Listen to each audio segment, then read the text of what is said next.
வணக்கம். தேசம் சிறப்பு செய்திகளுக்காக நான் உங்கள் ரேவதி குணால.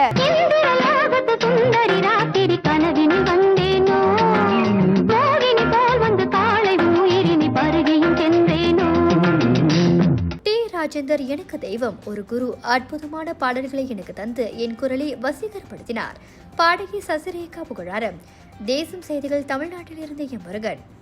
டி. ராஜேந்தர் எனக்கு தெய்வம், அற்புதமான பாடல்களை எனக்கு தந்து என் குரலை வசீகரப்படுத்தினார் என அண்மையில் பாடகி சசிரேகா ஒரு நேர்காணலில் கூறியுள்ளார். அவரை இசையால் நான் புகழ் பெற்றேன். அவரை என்றும் மறக்க முடியாது. அவர் எனக்கு ஒரு தெய்வம் மாதிரி.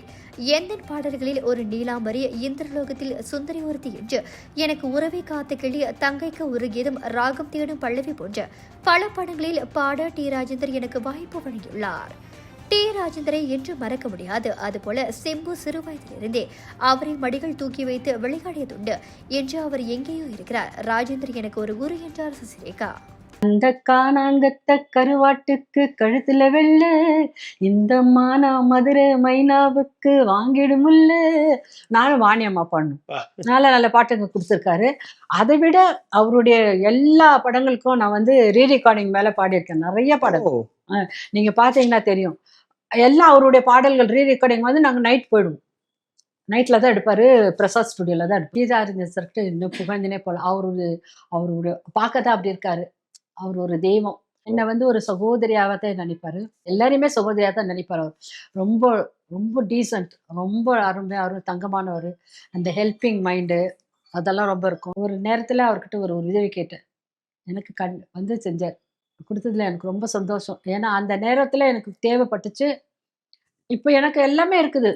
என் வீடு இருக்குது, என் அவங்க தம்பி இருந்தார், எல்லாம் எங்களுக்கு பாதுகாப்பாக இருந்துச்சு. அப்போ வந்து கொஞ்சம் ஒரு சூழ்நிலையில எனக்கு சொல்ல நான் அது தேவைப்பட்டுச்சு.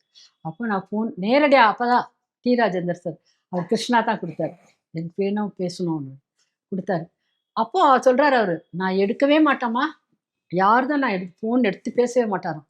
உன் பேர் வந்துச்சு, நான் எடுத்தேன் அப்படின்னாரு. எவ்வளோ ஒரு அப்படியே நான் பெங்களூர்ல தான் பேசுகிறேன், அவர் அங்கேருந்து பேசுகிறார்.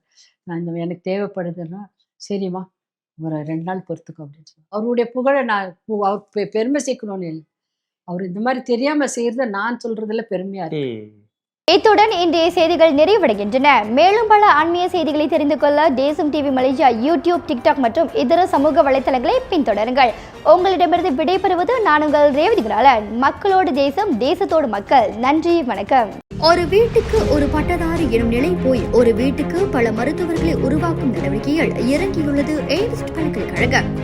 இந்திய மாணவர்களின் எதிர்காலத்திற்கு அடித்தளம் அமைக்கும் எய்ம்ஸ் பல்கலைக்கழகம் MIED வழி மாணவர்களின் பொருளாதார பிரச்சனையை கல்வி உபகார சம்பளம், கல்வி கடனுதவி மூலம் தீர்த்து வைக்கிறது. எய்ம்ஸ் பல்கலைக்கழகம் தரத்தில் உயர்ந்தது, போதனைகள் சிறந்தது, மாணவர்களுக்கு நிலையானது. இன்றைய நாடுகள் எய்ம்ஸ் பல்கலைக்கழகம்.